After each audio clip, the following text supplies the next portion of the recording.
Bada bing, bada boom, bada bam, bam, boom, boom, boom. But topic number one, guys.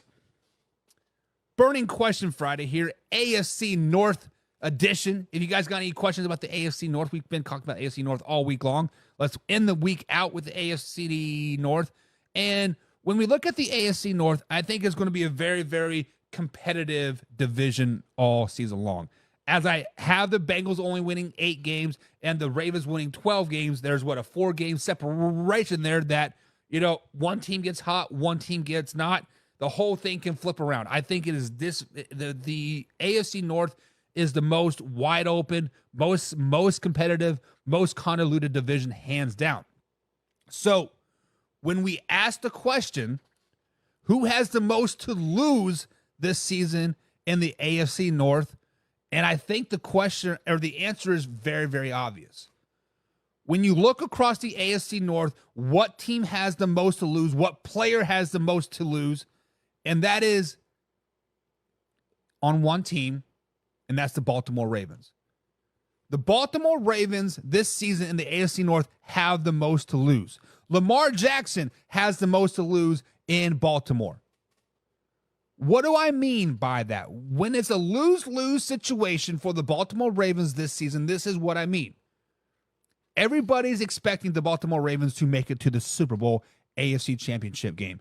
Everybody is expecting Lamar Jackson to be another MVP candidate. Everybody is expecting for them to win 12, 13, 14, 15 games this season.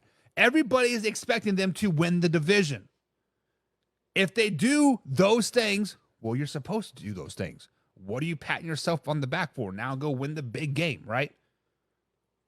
Yes, let's say they do win the North. Yes, say they go to the AFC Championship game again, but they don't make it to the Super Bowl. Most teams making it to the AFC Championship game is a successful season, but they're expected to be there. So therefore, that's a bust. But what if they get second place in the division? Let's say Lamar Jackson has, quote, an average year, not an MVP candidate. Let's say they get knocked out in the first round. Be like, oh, what's going on? I thought Derrick Henry was the answer. I thought Lamar Jackson was the GOAT. I thought this, and this, right?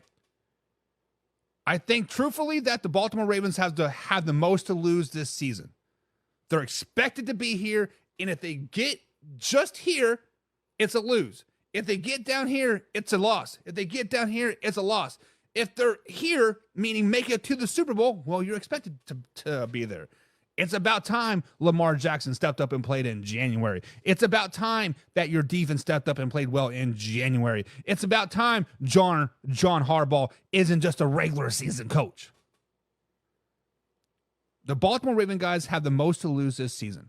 Very little to gain, most to lose. Who do you guys think? What team this year in the AFC North has the most to lose this season? My vote personally is the Baltimore Ravens. John says, Lamar got better, quotations with the question mark. Henry makes them better.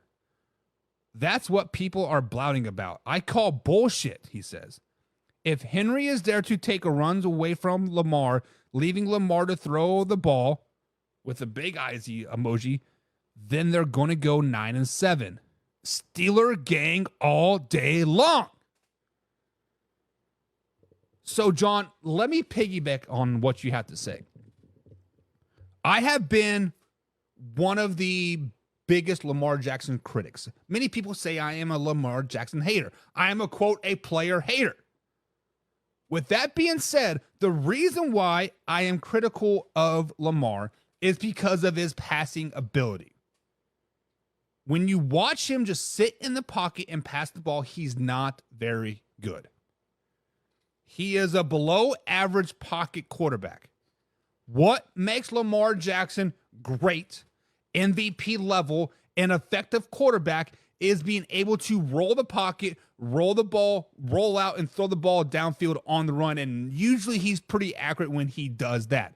Or the ability to scramble for 60 yards and act like he's just jogging, right? That is what makes Lamar Jackson so effective. And I have to agree with you on this, John. When you add a power running back like Derrick Henry, that thought process right there tells you that Lamar Jackson is going to probably get the ball out of his hands more. Meaning Derrick Henry is going to take a lot of the bulk of the carries, right? Lamar Jackson, really no more design runs. No more of this. No more of that. However, I think it makes him more effective. Because previously, when you ran a RPO, whether it's J.K. Dobbins, Justice Hill, Keaton Mitchell, whoever, right? When they ran the RPO to those players, you saw the linebackers flying outside. We don't really need to worry about them. We'll just worry about Lamar. Basically, the defensive lineman had the running back. That was their key. Everybody else was keying Lamar. Lamar Jackson probably kept it about 80% of the time anyways.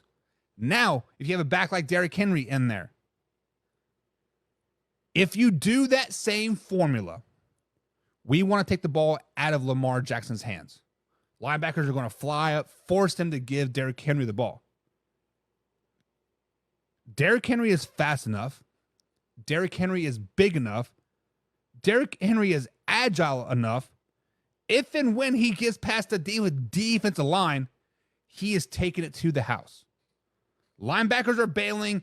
Safeties are bailing to stop Lamar Jackson. You got corners one-on-one with Derrick Henry. Didn't we see Richard Sherman take a stiff arm to the face and Derrick Henry planted him like 15 yards back?